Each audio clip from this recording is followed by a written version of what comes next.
Now back to Inside Real Estate. Here's Mike the Realtor. Hey folks, we are back. It's Inside Real Estate with Mike Krasinga, website InsideRealEstateRadio.com. We got Jared Benson here in studio. Good morning, Mike. Good morning. How are you? Hey, I'm doing great. Good. Glad to be here. Well, we're going to talk with Jared over here at Permapier Foundation Repair of Texas. And by the way, the website's permapier.com. Foundation repair is a huge part of what we deal with as homeowners here in the DFW area. And, should you need that at some point, we're going to talk about some questions you need to ask the competitors when they come out to your house. Yep. And then, of course, we want you to call Permapier right after that. That's right. Yeah. You don't call us first, call us last. So. That's right. That's right. So, because look, there's a lot of bad companies out there. Mm-hmm. And so if you are going to decide to call a couple others, first, which, hey, it's not a bad policy to call a couple other companies and then call the best last. But you'll see an very obvious distinction. Yeah, we certainly hope so. So today I wanted to just share a little bit of information with you and all of our listeners today, really about how to select a good contractor in general. From my perspective, I'm always talking about how to select a good foundation repair company. Sure. In Texas, we're considered contractors, so these are good questions to ask roofers, general contractors, even the licensed trades, plumbers, HVAC, electricians, because just because they're licensed doesn't mean they're following all the guidelines they're supposed to be following. Right. And I've got a short little story that'll help make one of my points today about that. But there are going to be a lot of good questions to ask any contractor you're going to do business with, but foundation repair specifically today. Sure. Cool. Well, all right. Let's say, home buyer, Mr. and Mrs. Johnson, call, contractor out here, and what do they need to say? Where do they even start? A lot of folks don't even know where to, what to ask, what to start with. Yeah. So what's and one of the most important things is really a lot of this is going to come from the homeowner's perspective. So while the company will come out for anybody, before a homeowner allows anyone to do work on their property, one of the very first questions you should ask is, are you insured? You'd be surprised how many are not. And that's just general liability. That's what we're looking for right here. And I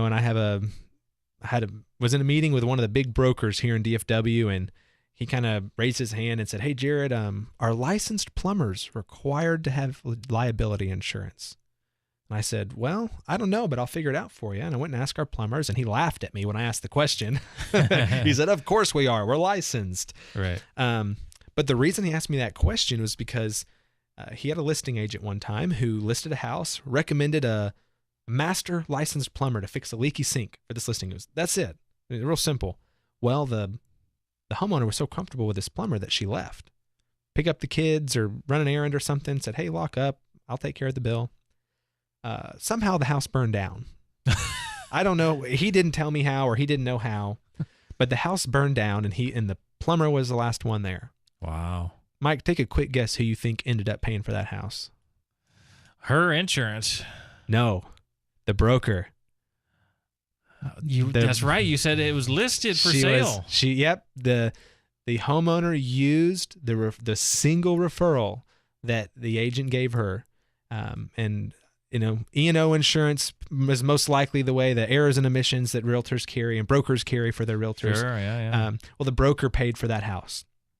So if there's any realtors out there listening, just think, do you think your broker wants to pay for any of your listings? No. Probably not. No, they do not. But for the homeowner, what happens if you didn't get a referral from someone else that you can go after their insurance? What happens if you found them yourself and you didn't check to see if they're insured? That's bad news, and sure, maybe your insurance, it does cover it, but you're going to be out of pocket a good bit and a big chunk of time. But with insurance, with keeping that coverage might come a slightly higher cost, which is why a lot of these guys are still in business, is they're able to sell stuff at a little bit lower price. True. Yeah. Yeah, absolutely. So yeah, absolutely. I mean, that resonates big time. That's really probably we could stop here and you've learned something good. That's enough right. for Yeah, your we time, could absolutely just. I've got a few more things for you. Yeah, no, you've got to figure out if they're insured because look, I mean, if the house is listed, realtors out there, you could be in a world of hurt. And don't just take their word for it, please. We've had employees leave our company, had a copy of our certificate of insurance, somehow managed to change the name. The only reason we found out is because they tried to pull a permit in the city we do a lot of business in, and the people in the permitting office recognized our information and called us. So you need to call the insurance. They provide you with, even with a certificate, you need to call the company and say, hey, is this still valid? Is it valid? Is it valid? Yep. Yeah. Because some will do it in order just to renew their license to show they have valid insurance, and then they'll discontinue. Then they'll their terminate insurance. it. Yeah. They terminate the policy. Yeah. So they need a GL certificate, Yep. and these contractors should be, having those in their truck. They should have plenty of copies of their GL certificate. Yeah. They can just hand out, but you're right. You can't just stop there. You need to call it. Trust but verify. Absolutely. Make sure it's still valid. So the next thing it's a good question to ask is, are your crew members, these guys who are going to be working on my property, whether it's roofers or foundation repair guys, are they day laborers? Are they employees? Are they contractors? And one, you probably don't want just a guy they picked up off the street working on your house. He may or may not know what he's doing. Right. And two, you've got guys who are considered contractors. It's if they're paid by a 1099 rather than W-2. The big difference there is that a company can insure their employees with workers' comp, whereas they don't have to carry any coverage for covering a guy who's paid as a 1099 contract employee.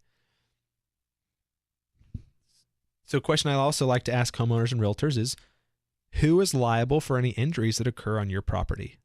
It's the homeowner. Yeah. So think about foundation repair using hydraulic cylinders, carrying big concrete blocks, wheelbarrows full of dirt, and even roofers is even scarier. These guys are walking around on your roof. If someone were to fall off that roof, or they were to, I've had to take a guy to the emergency room that worked for us because he hit himself in the face with a mallet. Now, it was kind of a weird situation. He was bent over, upside down, hammering something, but he had a couple of stitches in his face after that. Mm-hmm. If that company doesn't carry workman's comp, that person can come after the homeowner. And you homeowners, you don't want to pay for some employee, some idiot mistake that they made while doing work for you. Yeah, absolutely. I mean, we got to pay for the services and the materials for whatever we're having done to our house as a homeowner anyway. We don't have to worry about some accident, but this really hits home, I think, probably for everybody, because how many of us have had all kinds of work done to our home and we Pool don't service, and we don't do any of these things. Lawnmowers, yeah, all sorts of these guys who there's a probability that something could happen. And if it does, who's going to be liable for that? Who's going to take care of it? Yeah, absolutely. So you're absolutely right. We need to be smarter out there. Yeah. And we do need to ask these questions and verify these things. Yeah, and the next one is just, how long have you been in business? A lot of times with contractors, just in general, they like to tell you how many years of experience their company has or how many years of experience they have. The problem in foundation repair is that guys go in and out of business a lot. And what they do is they void their warranties when they go out of business, and so they don't have to honor their warranties. Mm-hmm. Well, they might have 20 years experience, but it's through 10 different companies. They started at 2 years apiece. Right. Which means in 2 years, you're not going to have a warranty on the foundation repairs they just did for you. Right. So I kind of really bring it home. And if you listen to any of the stock market investing stuff on the weekend, the other radio programs, they always say, past performance is not indicative of future success. And they're right. It's not a guarantee. But I read a book on Warren Buffett, like the only self-made billionaire through the stock market. And one of his 4 principles for evaluating a company to purchase was a stable operating history. So a stable operating history, good past success. If that's good enough for a billionaire to choose how to buy companies, it's probably good enough for you to choose a foundation repair company. Yeah, absolutely. Well, it goes a long way. It goes a long way. I mean, somebody that's been in business for a while and through the thick and through the thin versus just folding Ups the and doors, downs and as soon else. as it gets bad. Yeah. And you're right. Strategically, a lot of companies do that. Whether it's in foundation repair or any other contractor business, maybe go a couple of years, they have a bad year, boom, get rid of it and start over. Yep.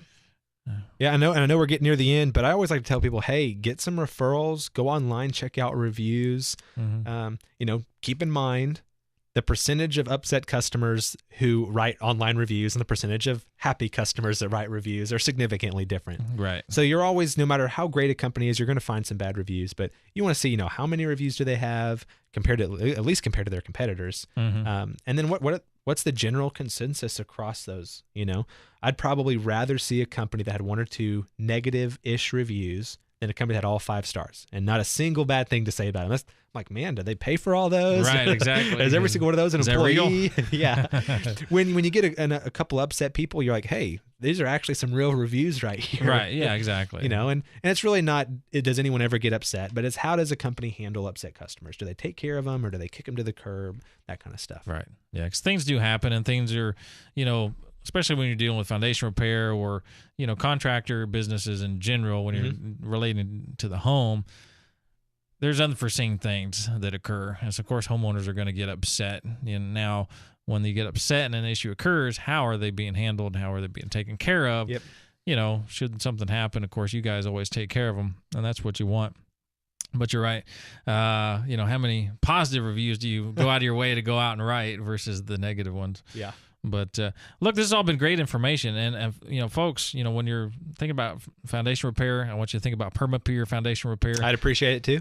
Absolutely. Go to permapier.com or give Jared a call over at the office. And 214-637-1444. 214-637-1444. Yeah, let them know you heard it on the radio, and just a lot of great information in general when you're thinking about contractors out there. Ask them those questions Jared pointed out. Great information. Jared, well, we'll see you next week. All right, man. It's good to be here. All right, sounds good. Folks, Inside Real Estate, hey, come on back in a few.